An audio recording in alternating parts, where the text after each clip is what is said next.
కామారెడ్డి జిల్లా రామారెడ్డి మండలం అన్నారం గ్రామంలో కాంగ్రెస్ ప్రభుత్వానికి వ్యతిరేకంగా రైతుల పోరుబాట పట్టారు.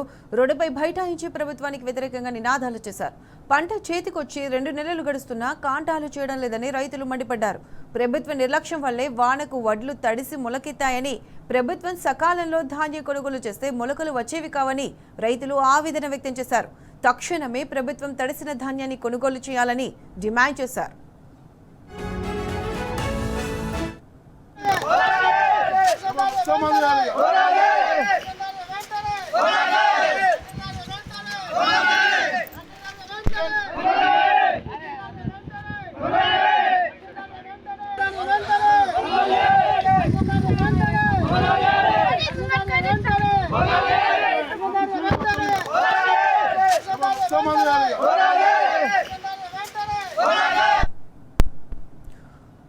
రైట్, ఇదే అంశానికి సంబంధించి పూర్తి అప్డేట్స్ మా ప్రతినిధి రవీందర్ అందిస్తారు. రవీందర్, చెప్పండి.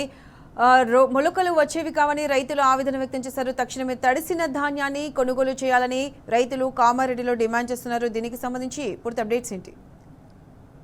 మీరు అన్నట్టుగా దాదాపుగా తొలకరి జల్లులు పడుతున్నాయి. ఈ నేపథ్యంలో రైతులు ఆందోళన చెందుతున్నారు.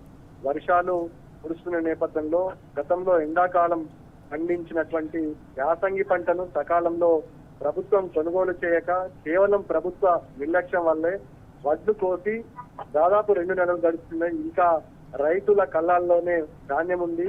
మొన్న నిన్న ఇవాళ కురిసినటువంటి వర్షానికి వడ్లు మొలకలెత్తుతున్నాయి. ఈ నేపథ్యంలో మొలకలెత్తిన ధాన్యాన్ని ప్రభుత్వం కొనుగోలు చేయము, దీన్ని మళ్ళీ ఆరబోసి ఎండబోసిన తర్వాతనే మొలకలు తీసిన తర్వాతనే కొంటామని చెప్పడం జరిగింది. ఈ నేపథ్యంలో రైతులు దాదాపు 30 నుంచి 40 ఎకరాల రైతుల నుంచి మొదలుకుంటే చిన్న సన్నకారు రైతుల పరిస్థితి కూడా అదే ఉంది. ఈ నేపథ్యంలో తడిసిన ధాన్యాన్ని కేవలం ప్రభుత్వ నిర్లక్ష్యం వల్లనే తడిసింది. ప్రభుత్వం సకాలంలో ధాన్యాన్ని కొనుగోలు చేసి ఉంటుంటే ఇవాళ వడ్లు తడవకుండే ఇబ్బంది జరగకుండే. ప్రభుత్వం నెగ్లిజెన్సీ వల్లే ఇవాళ అపారంగా నష్టపోయాం. దాని పూర్తి బాధ్యత ప్రభుత్వమే వహించాలని రామారెడ్డి జిల్లా అన్నారం గ్రామంలో ఉన్నటువంటి రహదారి పైన రైతులు పండించినటువంటి వరి ధాన్యం కుప్ప రోడ్డుపైకి తీసుకొచ్చి నిప్పు పెట్టిరంటే పరిస్థితి ఏ విధంగా ఉందో అర్థం చేసుకోవచ్చు. గత కొంతకాలంగా రైతులు అంటున్నారు, ఆవేదన వ్యక్తం చేస్తున్నారు. ఇవాళ వర్షాలు వస్తాయని రైతులు పదే పదే ప్రభుత్వాన్ని విజ్ఞప్తి చేశారు. కానీ కనికరించని ప్రభుత్వం రైతులు ఏదైతే బాధపడ్డారో అదే మళ్ళీ పునరావృతమైంది. వడ్లు తడిచాయి, మొలకలెచ్చాయి. మొలకలు ఎత్తిన వడ్లు కొనుగోలు చేయమని ప్రభుత్వం భీష్మించి చెప్పడంతో ఇవాళ రైతాంగం ఎవరికి చెప్పాలో తమ ఆవేదనను, ఎవరికి చెప్తే తమ సమస్యను పరిష్కారం అవుతుందనే ఆందోళనతో ఇవాళ కలెక్టర్ కు అనేక సార్లు కలిసి వినతి పత్రం ఇచ్చారు. తడిసిన ధాన్యాన్ని దయచేసి దయార్థ హృదయంతో కొనుగోలు చేయండి, అప్పు సప్పు తీసుకొచ్చి పంటను సాగు చేశాం, మీ నిర్లక్ష్యం వల్ల ఇవాళ ఇబ్బందులు ఎదుర్కొంటున్నారు.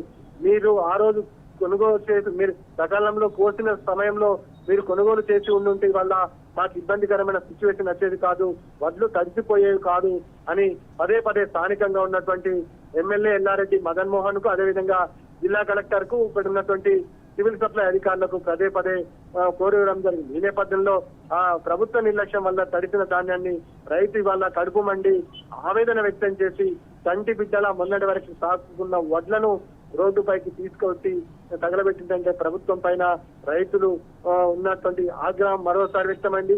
గతంలో కేసీఆర్ ముఖ్యమంత్రిగా ఉన్న సమయంలో సకాలంలో కొనుగోలు జరిగేది, ఎలాంటి ఇబ్బందులు వచ్చేది కావు. ఇవాళ యాసంగి ఖరీఫ్ 2 పంటలకు సంబంధించినటువంటి వడ్లను సకాలంలో ఎట్ ఏ టైం కొనుగోలు చేసి రైతుల ఖాతాలో డబ్బులు వేసే పరిస్థితి గతంలో కేసీఆర్ హయాంలో చూశామని, ఇవాళ కేసీఆర్ కు ఉన్న సమయంలో రేవంత్ రెడ్డి అవలంబిస్తున్న విధానం పైన రైతులు కంపారిజన్ చేసుకుంటున్నారు, బాధపడుతున్నారు. ఇవాళ కేసీఆర్ ఉంటే ఇలాంటి కష్టం వచ్చేది కాదని రైతులు ఆవేదన ఆందోళన వ్యక్తం చేస్తున్న సందర్భం స్పష్టంగా కనబడుతుంది. ముఖ్యంగా రైతులు ఒకటే డిమాండ్ చేస్తున్నారు, ప్రభుత్వ నిర్లక్ష్యం వల్ల ఇవాళ ఇంత పెద్ద నష్టం జరిగింది, మొలకెత్తాల్సిన ధాన్యాన్ని బాయిల్డ్ రైతులకు తరలించండి, దయార్థ హృదయంతో మా పంటను కొనుగోలు చేయండి అని ప్రభుత్వాన్ని విజ్ఞప్తి చేస్తున్న ఇక్కడ ఉన్నటువంటి స్థానిక నాయకులు కానీ, స్థానిక ఎమ్మెల్యే కానీ, జిల్లా స్థాయి ఉన్నతాధికారులు కానీ ఏ ఒక్కరు పట్టించుకోకపోవడం వల్ల ఇవాళ పిల్ల పాపలతో ఉదయం నుంచి కామారెడ్డి జిల్లా అటు సదాశివనగర్ మండలంలో యూరియా కొరకు, ఇటు అన్నారం విలేజ్ లో పండించిన ధాన్యాన్ని కొనుగోలు చేయాలని రైతులు ప్రభుత్వానికి డిమాండ్ చేసిన పరిస్థితి స్పష్టంగా కనబడుతుంది. ముఖ్యంగా తడిచిన ధాన్యాన్ని ప్రభుత్వం స్వకాలంలో కొనుగోలు చేసి లిఫ్ట్ చేయాలని ప్రభుత్వాన్ని రైతులు డిమాండ్ చేస్తున్న పరిస్థితి స్పష్టంగా కనబడుతుంది. Right Ravinder, thanks for the updates.